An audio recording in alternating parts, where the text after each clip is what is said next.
Hello friends, welcome to make law easy channel. तो friends, आज हम डिस्कस करेंगे टीपीए का ही एक topic, that is clog on redemption.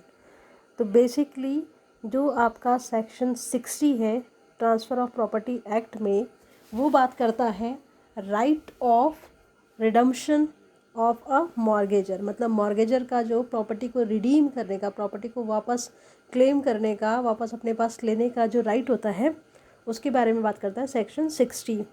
और सेक्शन 60 जो है वो आपके बोलते हैं दो प्रिंसिपल्स को भी हाईलाइट करता है, that is clog on redemption and once a mortgage always a mortgage. तो आज हम इन्हीं दोनों टॉपिक को डिस्कस करने वाले हैं।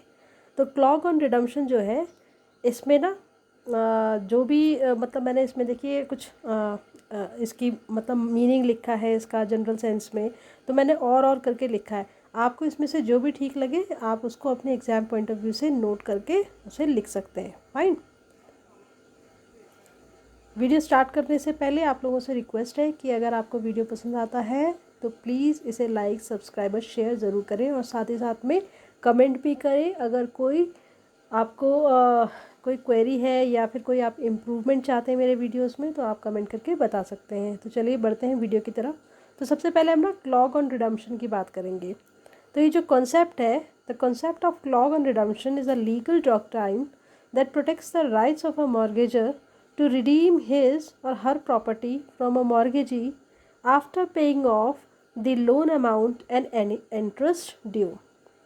तो ये जो आपका ये पॉइंट है, ये क्या कह रहा है कि जो कॉन्सेप्ट होता है ना क्लॉग ऑन रिडम्पशन का, जो कॉन्सेप्ट होता है ये एक आपका लीगल डॉक्ट्राइन है, ठीक है। और ये क्या करता है, ये डॉक्ट्राइन आपका प्रोटेक्ट करता है मॉर्गेजर के राइट को, मॉर्गेजर के राइट को, किस राइट को, रिडीम करने की, प्रॉपर्टी को रिडीम करने की जो राइट होता है उसका, उसको प्रोटेक्ट करता है क्लॉग ऑन रिडम्पशन। किससे प्रोटेक्ट करता है, मॉर्गेजी से प्रोटेक्ट करता है। पर ये जो राइट है, आपको पता है, आपको बताया गया है सेक्शन 60 में, मैंने ऑलरेडी डिस्कस किया है राइट ऑफ रिडम्पशन की बात की है उसमें। तो उसमें बताया है कि जो मॉर्गेजर है ना, वो राइट ऑफ रिडम्पशन तभी आपका एक्सरसाइज कर सकता है जब वो लोन अमाउंट का पूरा पेमेंट कर दे, और लोन अमाउंट, और अगर कोई उसमें इंटरेस्ट ड्यू है तो उसका भी फुल पेमेंट हो जाए, मतलब एक तरीके से पेमेंट पूरी तरीके से सेटल डाउन हो जाए। या फिर आप क्या लिख सकते हैं, it means conditions or stipulations which prevent the mortgagor from redeeming the mortgaged property on payment of debt or loan।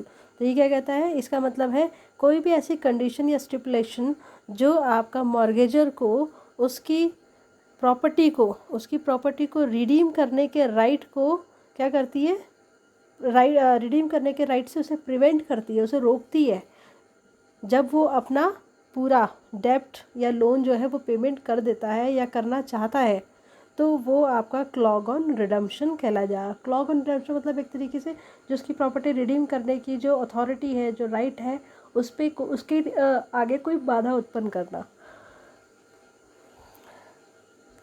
Then इसके अलावा क्या लिखा जा सकता है, a clog on redemption is any condition or stipulation that prevents or restricts the mortgagor from exercising his or her right of redemption. तो basically clog on redemption क्या है, आपका कोई भी ऐसी कंडीशन या स्टिपुलेशन जो कि आपका जो मॉर्गेजर है ना, उसका राइट है ना, राइट ऑफ रिडम्पशन जो है उसको एक्सरसाइज करने से प्रिवेंट करता है या रेस्ट्रिक्ट करता है, या उसमें कोई रेस्ट्रिक्शन लगा देता है। Fine. Such a condition or stipulation is void and अनफोर्सिएबल। तो ऐसी कोई भी कंडीशन या स्टिपुलेशन जो होगी वो वॉइड होगी, मतलब वो माना जाएगा कि वो कभी एग्जिस्ट करती ही नहीं थी, और अनफोर्सिएबल होती है, मतलब उसको फोर्स में नहीं लाया जा सकता। As it violates the maxim once a mortgage always a mortgage. क्यों, क्योंकि ये आपका जो once a mortgage always a mortgage का जो कॉन्सेप्ट है उसको वायलेट करती है। Fine. This means that a mortgage can not be converted into a sale or any other transaction that deprives the mortgagor of the right to redeem the property. तो इसका मतलब क्या, once a mortgage always a mortgage का जो maxim है ना, इसका असल मतलब क्या है, इसका मतलब है कि जो भी आपका मॉर्गेज है, ठीक है ना, उसको कभी भी सेल में आप सेल या फिर किसी और ट्रांजैक्शन में कन्वर्ट नहीं कर सकते जो कि आपका मॉर्गेजर को उसकी प्रॉपर्टी को रिडीम करने का जो राइट है उससे डिप्राइव करे। Fine. Equity or England law does not allow any clause on mortgage's right of redemption and holds that once a mortgage always a mortgage। तो ये आपका इक्विटी लॉ या कह सकते हैं आप इंग्लैंड का जो लॉ है उस वो जो है वो आपका clog on mortgages right of redemption जो है, मतलब मॉर्गेजर का जो राइट होता है ना प्रॉपर्टी को रिडीम करने का, उस पर किसी भी तरीके का जो क्लॉग होता है या कह सकते हैं कंडीशन स्टिपुलेशन जो है उसको अलाउ नहीं करती है। A clause on right of redemption is void. It aims to prevent the exploitation of mortgagor by the mortgagee who is in dominant position। तो बेसिकली ये एक तरीके से ये जो आपका क्लॉज ऑन रिडम्पशन का जो डॉक्ट्राइन है ये आपका मॉर्गेजर जो है उसको उसका एक्सप्लॉयटेशन ना हो सके मॉर्गेजी के ज़रिए, तो इसको मेक श्योर करता है। फाइन। क्यों? क्योंकि आपका मॉर्गेजी क्या है, आपका डोमिनेंट पोजीशन में है। Okay. The doctrine also recognizes the modern commercial dealing that may require some flexibility and innovation in the terms of mortgage as long as they do not defeat the essence of the right of redemption।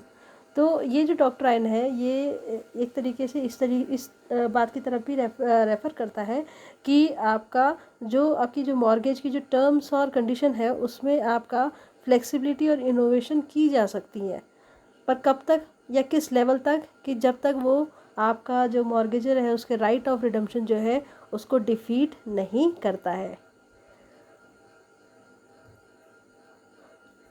The right of redemption is based on the principle of equity and fairness and it is recognised by section 60 of transfer of property act 1882 in India.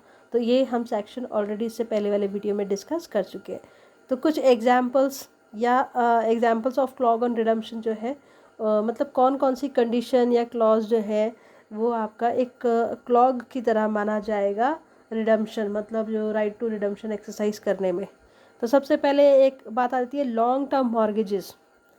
अगर मान लीजिए कि जो mortgages की term है, मतलब बोलते हैं ना मॉर्गेज मनी जो पे करना है, अगर उसको अननेसेसरी, ठीक है ना, अपने मन के हिसाब से अगर उसका जो पीरियड है ना पेमेंट का वो मतलब रीज़नेबल जो टाइम है उससे बढ़ा दिया जाए, ठीक है ना, पीरियड ऑफ रीपेमेंट लिखा है ना यहाँ पर कि long term mortgages that x tends the period of repayment beyond a reasonable time. मतलब कोई भी ऐसा लॉन्ग टर्म मॉर्गेज जो कि आपका रीज़नेबल टाइम से ज़्यादा जो उसका पीरियड ऑफ रीपेमेंट होता है ना उसको एक्सटेंड करना जो है ये भी एक तरीके से आपका जो राइट टू रिडीम जो प्रॉपर्टी होता है उसमें एक क्लॉग की तरह काम करता है, मतलब एक बाधा की तरह काम करता है। क्यों भाई? ये लंबे टाइम तक वो अपना क्या करेगा, रीपेमेंट टाइम जो है बढ़ा दिया है तो वो उस टाइम तक पेमेंट कर नहीं सकता है, और अगर बाय द वे कर भी देगा तो उसकी प्रॉपर्टी रिडीम नहीं हो पाएगी। तो एक तरीके से बोलते हैं ना उसको वो किया जा रहा है अनेबल, मतलब उसको ना आपका इनेबल किया जा रहा है कि वो आपका अपनी प्रॉपर्टी को रिडीम ना किया जाए, या इसकी जगह क्या कह सकते हैं आप, a clause that prevents the borrower from redeeming the property within a certain period of time or after a certain date। मतलब कोई भी ऐसा क्लॉज जो कि बोरोवर कौन है आपका, मॉर्गेजर। बोरोवर कौन है आपका, मॉर्गेजर। तो कोई भी ऐसा क्लॉज या कंडीशन जो बोरोवर को उसकी प्रॉपर्टी को रिडीम करने से प्रिवेंट करती है with in a certain period, मतलब एक पर्टिकुलर पीरियड के अंदर या फिर एक सर्टेन डेट के बाद, तो वो कंडीशन भी आपकी क्या मानी जाएगी, क्लॉज ऑन रिडम्पशन माना जाएगा। फाइन। मान लीजिए कि मॉर्गेजी कहता है कि ये बात आपको 2 साल से पहले आप अपनी प्रॉपर्टी को रिडीम नहीं कर सकते, तो वो भी क्लॉग की तरह माना जाएगा। मान लीजिए वो आपका कोई कंडीशन लगा देता है मॉर्गेजी कि इस डेट के बाद, कोई डेट दे देता है वो कि भाई इस डेट के बाद में आपकी जो बोलते नहीं, अगर आपने इस डेट तक पेमेंट नहीं किया है तो भी आपका क्या होगा, जो आपकी राइट टू रिडम्पशन है वो आपका ख़त्म हो जाएगा। तो ये भी एक तरीके से क्लॉग माना जाएगा। Condition of sale of property that gives the mortgagee the option to buy the property at a fix price और नॉमिनल वैल्यू। मान लीजिए कि जो मॉर्गेज डीडर्स में कोई मतलब इसमें ऐसी कोई कंडीशन डाल देना कि भाई अगर प्रॉपर्टी सेल करनी है, मतलब मॉर्गेजर अगर प्रॉपर्टी सेल करता है तो मॉर्गेजी को वो ऑप्शन अवेलेबल होगा और किस रेट पे होगा। मान लीजिए कोई वो वैल्यू कोई मिनिमम या नॉमिनल वैल्यू जो है वो फिक्स कर देता है कि भाई इस रेट पे वो ख़रीदेगा मॉर्गेजी, ठीक है ना। अगर मॉर्गेजर जो है वो मॉर्गेज प्रॉपर्टी बेचना चाहता है तो मॉर्गेजी उसको खरीदेगा एक फ़िक्स प्राइस पे, तो ये कंडीशन में आपकी वॉइड मानी जाएगी, क्लॉज मानी जाएगी, ठीक है ना। या हम क्या कह सकते हैं, a clause that gives the lender the option to buy the property at a fix price और अ नॉमिनल प्राइस। मतलब आपका कोई भी ऐसा क्लॉज या कंडीशन जो कि लैंडर मतलब मॉर्गेजी को ये ऑप्शन देता है कि वो प्रॉपर्टी को किसी फिक्स या नॉमिनल प्राइस पे क्या कर सके, बाय कर सके। तो ये भी आपका एक तरीके से जो राइट टू रिडीम प्रॉपर्टी को रिडीम करने का जो राइट है उस पर एक क्लॉक की तरह एक्ट करेगा। Now next is penalty in case of default that imposes an excessive और अनकॉन्शियसेबल अमाउंट ऑफ इंटरेस्ट और damages on the mortgagor.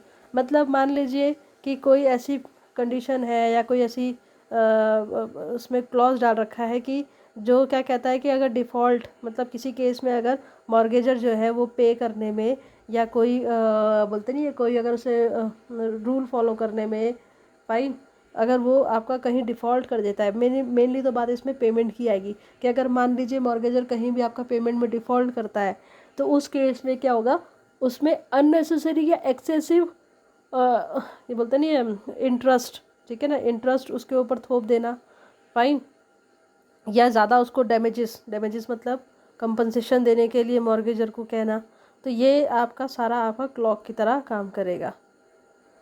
A clause that या इसके लिए हम क्या कह सकते हैं, clause that requires the borrower to pay a higher amount than the original loan or interest to redeem the property. कि कोई भी ऐसा क्लॉज जो कि बोरोवर को उसकी खुद की प्रॉपर्टी को रिडीम करने के लिए, ठीक है ना, रिडीम करने के लिए आपका ज़्यादा अमाउंट मतलब ओरिजिनल लोन और इंटरेस्ट से ज़्यादा अमाउंट हायर अमाउंट पे करने के लिए कहता है या पे करने की शर्त रखता है, कंडीशन रखता है, तो वो भी आपका क्लॉज बना जाएगा। Next is collateral advantage that grants the mortgagee some benefits or profits from the property other than the security for the loan। या इसके लिए हम कह सकते हैं a clause that allows the lender to take possession of the property or its income before the loan is due or defaulted. तो कोई भी ऐसा क्लॉज जो आपका लेंडर है, सॉरी, जो आपका लेंडर है, लेंडर कौन होगा, आपका मॉर्गेजी होगा, ठीक है, उसको अलाउ करता है प्रॉपर्टी का पोजेशन लेने के लिए और उससे जो भी इनकम जनरेट होती है उसको लेने के लिए, है ना, किससे पहले, before the loan is due और डिफ़ॉल्टेड। मतलब जब आपका लोन आपका क्या हो रहा है, ड्यू है, उससे पहले, या फिर आपका लोन पेमेंट में आपका डिफ़ॉल्ट हो गया उस कंडीशन में, तो ये भी आपका एक तरीके से क्लॉज बना जाएगा। या हम क्या कर सकते हैं, और a clause that converts a mortgage into a sale or a lease if the borrower fails to pay the loan or interest. तो कोई भी ऐसा क्लॉज जो ये कहता है कि आपका अगर जो बोरोवर है मतलब मॉर्गेजर जो है वो लोन को पे करने के लिए फ़ेल हो जाता है, लोन या इंटरेस्ट को पे करने में फ़ेल हो जाता है, तो मॉर्गेज आपका कन्वर्ट हो जाएगी सेल या फिर लीज में। तो ये भी आपका एक तरीके से क्लॉज ऑन रिडम्पशन कहलाएगा। तो ये जो क्लॉजेज हैं ये are against the nature and purpose of the mortgage and therefore invalid in law. तो ये जो क्लॉजेज हैं ये इनका जो नेचर और पर्पस है वो आपका क्लॉजेज जो है वो आपका अगेंस्ट है मॉर्गेज के नेचर और उसके पर्पस से, और आपका बेसिकली ये इनवैलिड होता है लॉ में। तो borrower can always redeem the property by paying the loan and interest regardless of any such clauses. Now once a mortgage always a mortgage, इसको हम देख लें। तो once a mortgage always a mortgage जो है वो आपका इंग्लैंड लॉ या इंग्लिश लॉ जो है उसमें आपका ये प्रिंसिपल या कह सकते हैं मैक्सिम जो है वो एग्जिस्ट करता है। वो क्या कहता है बेसिकली, ये आपका एक लीगल प्रिंसिपल है। क्या है आपका, लीगल प्रिंसिपल है that applies to all mortgage transaction. तो ये आपका जितनी भी मॉर्गेज ट्रांजेक्शन होती है उन सब पे आपका अप्लाई होता है। It means that a mortgage is only a security for a loan and not a transfer of ownership और इंटरेस्ट इन द प्रॉपर्टी। तो ये इसका मतलब क्या है, once a mortgage always a mortgage का मतलब क्या है कि मॉर्गेज जो है वो सिर्फ एक लोन को पे करने के लिए सिक्योरिटी की तरह है। फाइन। अगर कोई आपका मॉर्गेज करता है अपना कोई प्रॉपर्टी, तो वो सिर्फ एक सिक्योरिटी की तरह होता है। वो जो प्रॉपर्टी वो एक सिक्योरिटी की तरह काम करेगी। कहीं से भी मॉर्गेज जो है वो ट्रांसफ़र ऑफ ओनरशिप और इंटरेस्ट नहीं होता है, मतलब मॉर्गेज के ज़रिए ओनरशिप का और इंटरेस्ट का ट्रांसफ़र नहीं होता है।